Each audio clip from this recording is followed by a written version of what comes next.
네, 안녕하세요. 2차전지에 올인을 하고 있는 건현이라고 합니다. 어저께 1편 영상을 찍고 오늘은 2편 영상을 찍어보도록 하겠습니다.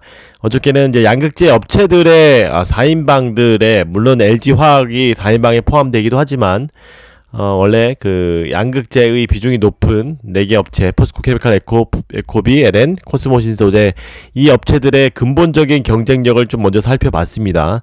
이 기술력이나 자본, 원자재, 순수 EV 비중이라든지 거래처나 최종 OEM 관점에서 이 과거의 여태까지의 사실 흐름들이 21년도, 20년도, 21년, 22, 23까지 최근의 흐름까지에서 본 경쟁력이 사실은 각자의 경쟁력이 좀 다른 부분이 있었는데 그런 부분에 있어서 주가 움직임하고도 연계가 어쩔 수 없이 되어 있었던 부분이 있기 때문에 그것들에 대해서 한번 다 본질적으로 경쟁력을 다시 한번 살펴봤고요.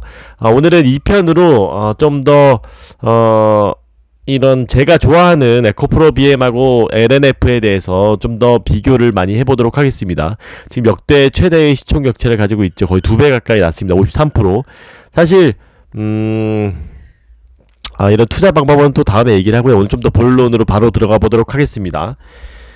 제가 말씀을 많이 드렸지만 LNF는 사실 이런 기술력과 거래처 최종 OEM을 테슬라가 가지고 있는 장점을 살리지 못했습니다. 결과적으로 봤을 때. 근데 뭐 결론은 이런 LNF의 경쟁력에 대해서 또 다시 한번 말씀드릴 거지만 이런 것들은 사실 이 주가가 왜 이렇게 LNF가 부진했느냐에 따라서 보면 조금 이제 히스토리를 좀 아셔야 될 것 같아요. 여러분들이 이런 단기적인 주가라기보다는 이 기업에 대한 조금 어떤 경쟁력의 흐름과 고난과 이런 역경들을 겪어왔는지 그런 것들에 대해서 좀 알아야 된다고 생각해요. 그런 것들이 알아야 향후에 또 대응이 되기 때문에 일단은 많은 분들이 첫 번째 영상을 보시고 LNF 망했냐 막 진짜 더 영상 보니까 더 우울해진다 뭐 이런 얘기도 많이 하셨어요. 그래서 왜냐면 LNF의 경쟁력이 최근에 원자재와 자본 이런 쪽으로 많이 와 있는 상황이기 때문에 여기 말씀을 드렸지만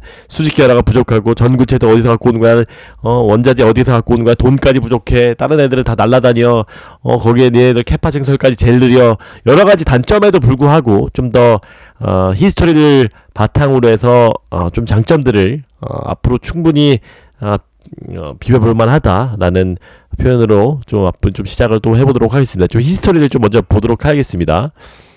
좀 더 자세하게 보이기 위해서 한번 좀 더 편안하게 말씀을 드려보도록 하겠습니다.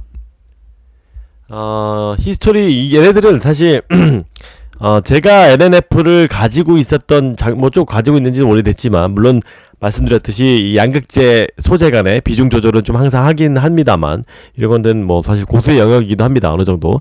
근데 제가 LNF는 원래 더 갔었어야 돼요. 제가 LNF하고 에코프로비엠을 어느 정도 시총의 격차를 어느 정도 제 표준의 잣대로 삼아서 이런 것들의 비중 조정도 하긴 하는데 80% 이상까지도 갈 수 있었던 잠재력을 가지고 있었던 회사입니다. 그게 원래 작년에 좀 더 터졌었어야 돼요. 근데 그것들이 여러 가지 불운 때문에 예상치 못한 흐름 때문에 터지지 못했어요. 그래서 이렇게 질질질질 끊고 와서 이런 것들이 해결이 안 된 상태로 왔기 때문에 지금 더욱더 이런 고난의 최악이라고 하기는 좀 그렇죠. 왜냐면 지금 주가가 신고가는 못 썼다 뿐이지 이런 뭐 24만원 정도면 그래도 뭐 최악은 아닙니다. 물론 저도 여러분들의 마음을 충분히 알고 있어요. LNF의 비중에 절대적인 비중을 가지고 올인을 한 사람들이나 뭐 이게 양극재들을 흩어서 가지고 있는 사람하고는 분명히 조금 상대적인 이게 인간들이 제일 어려운 게 상대적인 거잖아요. 제 친구가 잘 살고 더 잘 되고 하는 것들이 제일 배 아프다고 하잖아요. 그런 면에서는 사실 많은 분들이 박탈감을 가지고 있을 겁니다. 그런데 투자는 그렇게 하시면 안 됩니다. 내가 그 부분은 또 다음에 얘기하고 오늘 뭐 여러분들의 화를 돋구려고 하는 건 아니니까 이런 것들이 원래 이렇게 됐었으면 안 됐었습니다. 작년에도 더 잘 갔어야 되는데 그게 22년도 7월 작년 7월에 성일 하이텍이 상장되면서 완전히 얘네들이 지금 전체 배터리 섹터에서 리사이클링 주들이 강하게 주가를 흐름을 가져왔던 때가 있습니다. 그래서 완전히 성일 하이텍도 보시면 완전히 그냥 18만원까지 17만원까지도 갈 정도로 완전히 얘네 리사이클링이 대세가 되었죠. 영화테크나 파워로직스나 거의 폐배터리가 완전히 뭐 당장이나 뭐 내년 매출이 날아올 것 같이, 물론 25년 26년 장기적인 이런 수익성이나 이런 뭐 물량은 엄청날 것으로 예상되지만 조금 사실 시기상조긴 했습니다만, 이런 것들이 강하게 완전 테마처럼 불러왔었습니다. 그래서 완전히 다 같이 올라갔었습니다. 그때 제가 IR 담당이랑 얘기를 했었던 이야기도 되게 허심탄회 이야기를 많이 했는데, 다들 폐배터리 갈 때 기다렸던 것들이 원래 레드우드였어요. 레드우드가 뭡니까? 여러분이 아시다시피 레드우드는 폐배터리 1인자 거의 미국의 리사이클이라든지 이런 레드우드라든지 이런 대표적인 기업들이 있을 정도로 미국에서는 사실 인지도도 꽤 높은 회사입니다.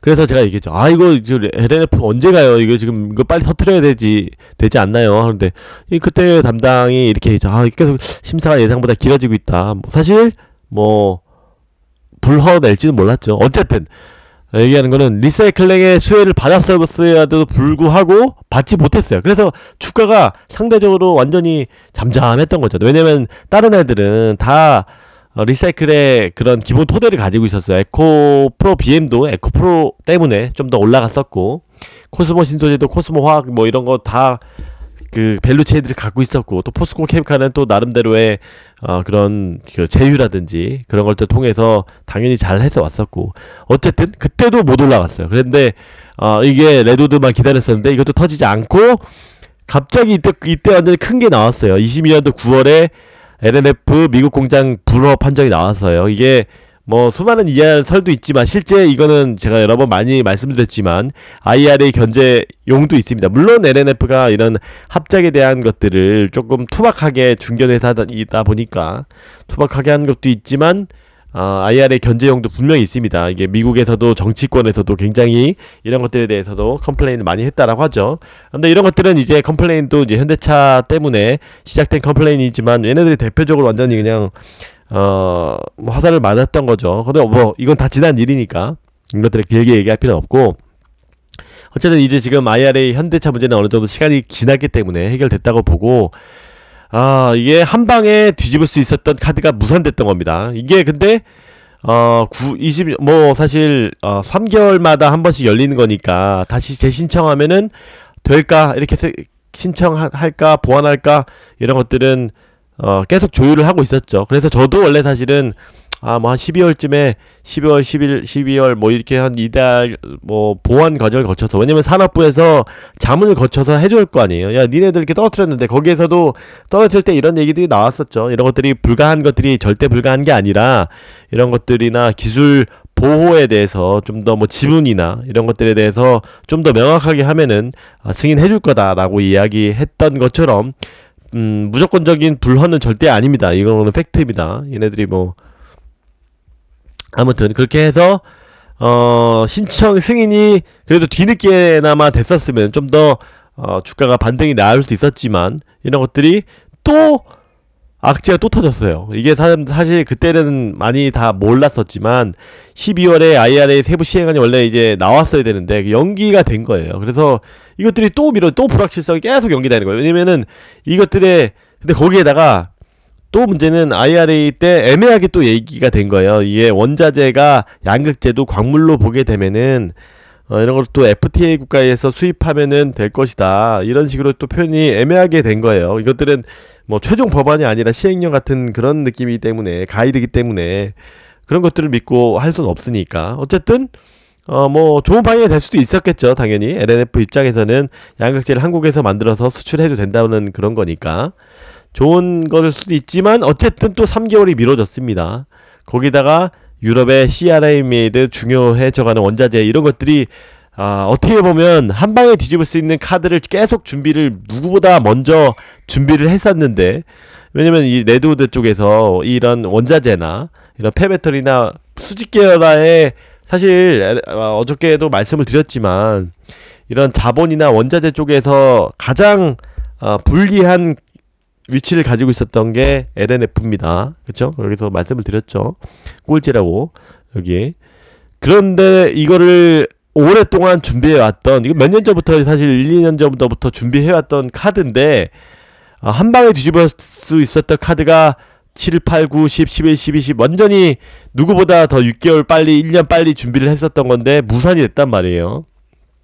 거기에다가 더욱더 이것들이 완벽하게 되어 있지 않은, 준비되어 있지 않은 상태로 이런 IRA 세부 시행안이나 CRM이라든지 이런 원자재나 폐배터리 이런 것들은 갈수록 중요해지는 거예요. 그러면은 얘네들은 이거 완전히 사실 예상치 못한 한 방에 뒤집을 수 있는 카드가 오히려 최악의 악수를 둔 그런 상태까지 와서 지금 이 모양 이 꼴의 주가가 된 겁니다.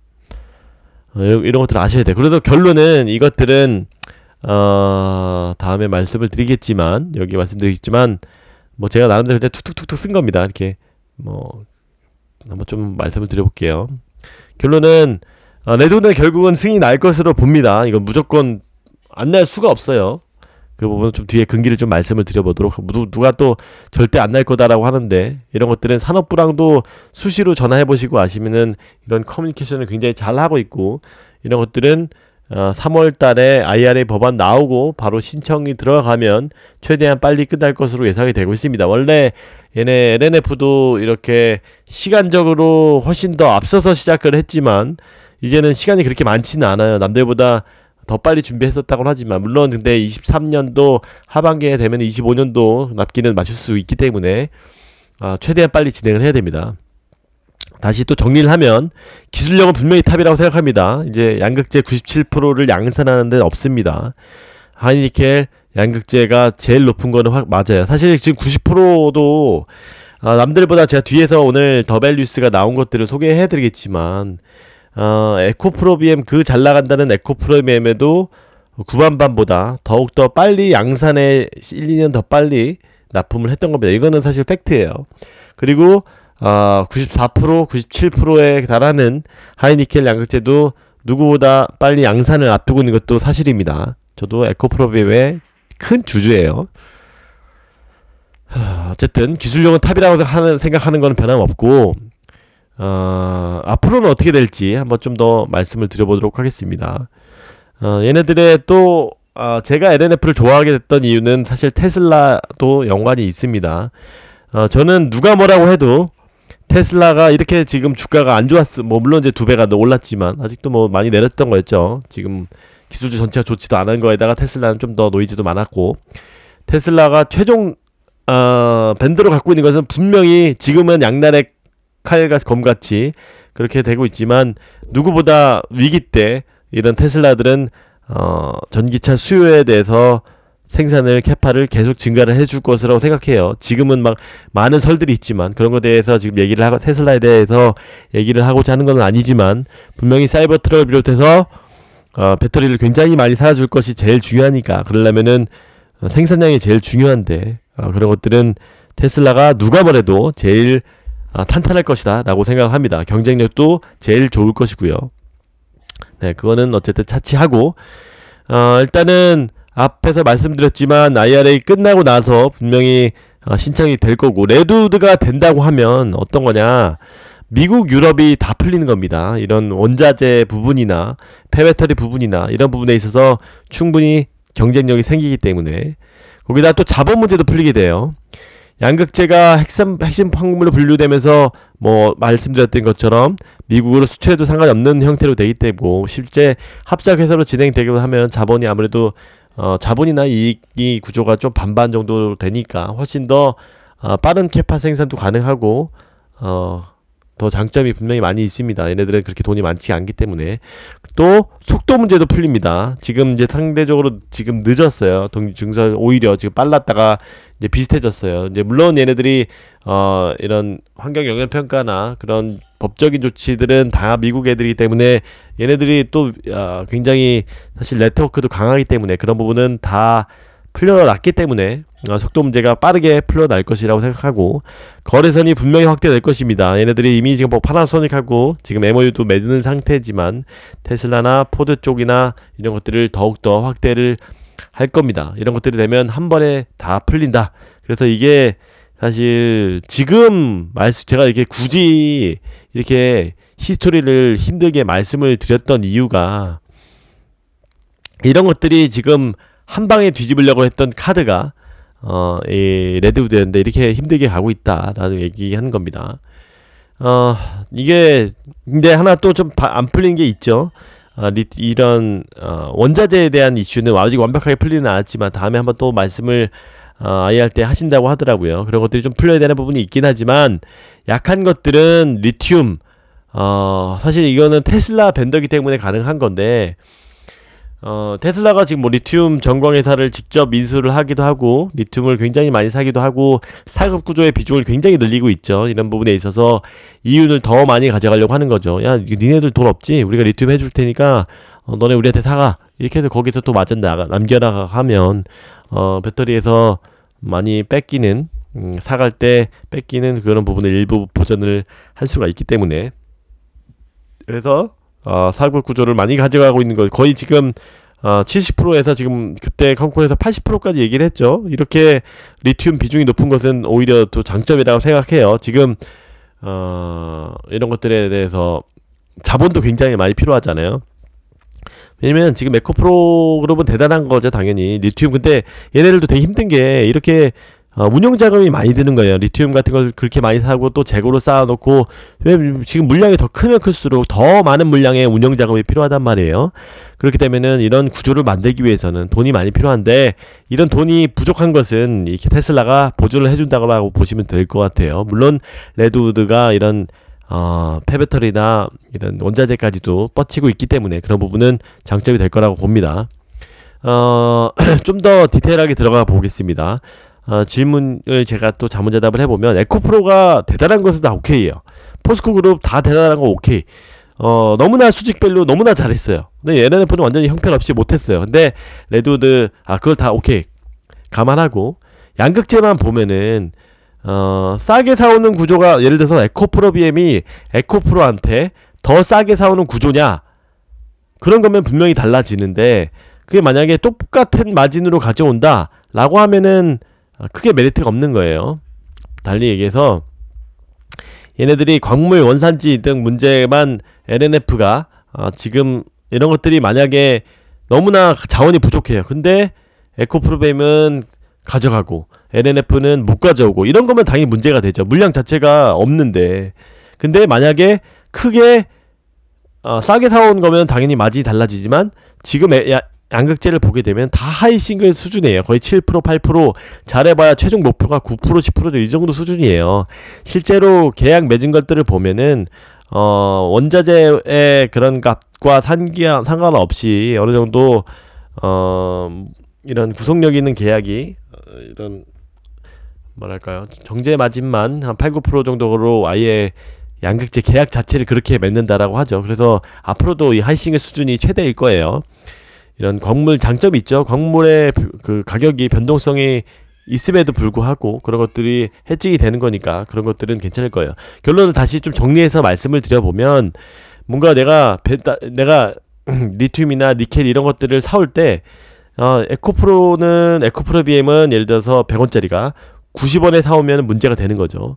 근데 똑같이 100원에 사온다고 하면은 그게 문제가 안 되는 거예요. 물론 에코프로는 전구체에서 돈 벌고 또 그 전에 폐배터리에서 또 돈 벌고 양극재에서 돈 벌고 또 뭐 폐배터리 뭐 이런 것들 전체 사이클에서 뭐 에코프로 이노베이션이나 리튬 뭐 이런 것들 전체 이 수직 계열 안에서 다 이익을 가져가는 구조는 너무나 좋게 되어 있지만 굳이 비교를 해보자면 근데 얘네들을 더 싸게 사주는 거 아니면 그런 것들은 딱 양극재 회사만 보자는 거죠. 에코프로비하고 LNF만 보게 되면 이런 것들이 어차피 싸게 사오는 구조 아니고 원자재가 부족한 상황 아니면 어차피 마찬가지다 이런 얘기예요. 그때 예전에서도 리튬 가격은 어차피 다 런던 거래소에서 나오는 그 가격에 의해서 우리가 똑같이 사오는 거예요. 그렇게 보면은 CATL 같은 경우에도 걔네들이 다 원산지가 걔네들이 다 광산까지 갖고 있잖아요. 그런 것들은 근데 걔네가 다 싸게 사오는 구조가 아니란 얘기예요. 그 뒤에 그 양극재 만들 때는 물론 전체 다시 얘기해 보면 전체 수지 계열화에서는 다 같이 크게 이익을 가져가지만 그 양극재 회사만 보게 되면은 그렇게 큰 차이가 아니다라고 이야기를 하는 겁니다. 이것들은 사실 시장에서 그렇게 주목을 하고 있는 것 같지는 않아요. 그래서 제가 이 구조에 대해서 지금 좀 많이 알아보려고 하고는 있어요. 이론은 더 뭔가 가격이 차이가 있는지 이런 것들을 보려고 하는 겁니다. 뭐 결론은 양극재 회사만 볼 필요가 있다. 네. 어차피 양극재는 사와서 그냥 7, 8% 남기고 판 그 구조라는 거예요. 이게 마진의 차이가 있는 것들이 아니다라는 건 얘기예요. 어차피 그 사업 자체가. 그리고 지금 또 좀 논란이 되고 있는 게 최종 OEM에서 수율이 안 나오는 것들이 문제가 되고 있습니다. 지금 테슬라에서는 이런 것들이 좀 안 나오고 있는 것은 사실이에요. 지금 몇천 개 정도의 수준밖에 안 나오고 있습니다. 주당 생산량이. 근데 이런 배터리 부분이 지금 이제 얘네들이 개발에 착수한 지는 굉장히 오래됐습니다. 실제 양극재가 얘를 매월 3,400톤 정도, 연간 5,000톤 정도의 양극재를 이미 많이 테스트 물량을 하고 있고, 실제 4680 배터리의 양산을 준비를 위해서 테슬라도 부단히 노력하고 있습니다. 이런 것들은 사실 조금 어떻게 보면은 뉴스에도 나왔지만 양날의 검일 수도 있어요. 얘네들이 늦어지면 늦어질수록 이런 물량들이 좀 부족해지는 건 사실입니다. 이런 납품 시기가. 그런데 어떻게 보면 상관이 이거는 사실 플러스 알파이긴 해요. 왜냐면은 LG 엔솔이 저는 누구보다도 그 테슬라에서 MS를 확대해 나갈 것이라고 생각을 하는데 그런 부분에 있어서 더 빠르게 지금 뭐 파나소닉하고 CATL을 경쟁하고 있는데 CATL 부분이 많이 줄어들고 파나소닉도 많이 줄어들고 LG엔솔에서 많이 더 확대를 할 것이라고 보는 사람입니다. 그렇게 되면은 LG엔솔을 통해서 나가는 물량이 기하급수로 늘어날 것이라는 얘기예요. 원래 사실 그것이 중심이고 플러스 알파로 직납 이야기가 나오는 것이지, 이게 어떻게 보면은 지금 요즘에는 직납 이슈가 워낙 또 큰 주목도를 끌고 오는 것이기 때문에 이런데 더욱더 시장에서는 기대를 하고 얼마나 물량이 될까 이런 데 초점을 돼 있는 것 같습니다. 물론 장기적으로는 더 좋지만, 근데 결국은 사실 좀 해낼 것이라 보고 있습니다. 그 이유는 실제로 얘네들이 음극재 공장에서 지금 몇천 톤에 달하는 음극재 계약도 했습니다. 그렇게 되면은 당연히 양극재 계약도 하겠죠. 한데 사실 생각보다 물량이 안 나올 수도 있긴 합니다. 그런 것들에 대해서 제가 뭐 그쪽 테슬라 직원도 아니고 그런 것들에 대해서 수율이 몇 프로 나오는지는 사실 뭐 내부 자료 아니면 볼 수는 없는 상황이기 때문에 어느 정도 그런데 이런 다른 데에서 다른 배터리 회사에서 내재화를 하기 위해서 뭐 폭스바겐도 노력하고 다른 데도 하고 있지만 테슬라에서는 더욱더 빨리 할 것이라고 생각을 하고 있습니다. 그렇기 때문에 당연히 이런 것도 주문했던 거고, 음극재만 주문하면 끝나겠습니까? 양극재도 주문하고 나머지도 다 하는 거죠. 그런 부분에 있어서 특히 또 4680 배터리가 왜냐면 제가 또 지난번 시간에도 말씀드렸지만 사이버트럭 같은 경우에도 굉장히 안 나왔던 이유는 배터리 때문이라고 말씀을 드렸죠. 이렇게 외부에 조달하는데 의존을 하기에는 이런 부분에 있어서 너무나 못 맞히는 안타까운 상황인 거고, 테슬라 입장에서는 배터리를 다 의존해야 되니까 그런 부분에 있어서 자기네들이 하려고 하는 니즈가 굉장히 클 것이고, 더욱더 지금 뉴스에도 많이 나왔지만 독일 공장에서 생산하는 배터리의 양을 줄이려고 하고 있고, 장비 같은 것들을 미국에서 더욱더 확대하려고 있죠. 그럼 더욱더 모티베이션이 지금 강하다는 이야기예요. 그 미국에서 생산하면은 그렇게 또 배터리에 대한 보조금도 나오기 때문에, 그래서 어떻게든 하려고 할 겁니다. 그래서 더욱더 지금 자본이 얘네들은 사실 엄청난 많은 회사이기 때문에, 물론 당연히 배터리 만들기가 어려운 기술이라는 거는 저도 공감합니다. 그래서 우리나라 배터리가 창창한데 그럼에도 불구하고 테슬라가 수율은 낮지만 울며 겨자 먹기식으로도 뭐 80%만 수율이 물론 거의 사실 92% 이상의 수율이 나와야 한다고 하죠. 그런 부분에 있어서 어려움을 겪는 건 맞을 텐데, 그런 부분은 보조금으로 어느 정도 상세화 시켜서 수율이 조금 낮더라도 아직은 강제로 많이 생산에 착수를 하려고 할 것이다. 그런 부분은 좀 더 제가, 이 부분은 사실 더 빨리 나오면 나올수록 이런 얘네들의 직납의 규모가 커지기 때문에 더 유리한 것이기 때문에 계속 지켜봐야 되는 거다 라고 생각할 수 있고, 이거 아니어도 여러분들이 걱정하시는 이거 아니어도 엔솔을 통해서 지금 충분히 NNF가 많이 쓰고 있으니까 작년에 옛날에도 8조 계약 나왔잖아요. 충분히 이 계약이 더욱더 커질 수 있으니까 사실 뭐 이런 것들은 걱정 안 하셔도 된다 이야기를 또 하고 싶습니다. 얘네들도 말고도 지금 레드우드를 통해서 야 그거 다 안 되면 다른 데 이렇게 납품하면 됩니다. 워낙 얘네들 그 중요 고난도 기술을 갖고 있기 때문에 그래서 또 레드우드가 더 중요한 거예요. 얘네들도 그거는 인지를 하고 있어요.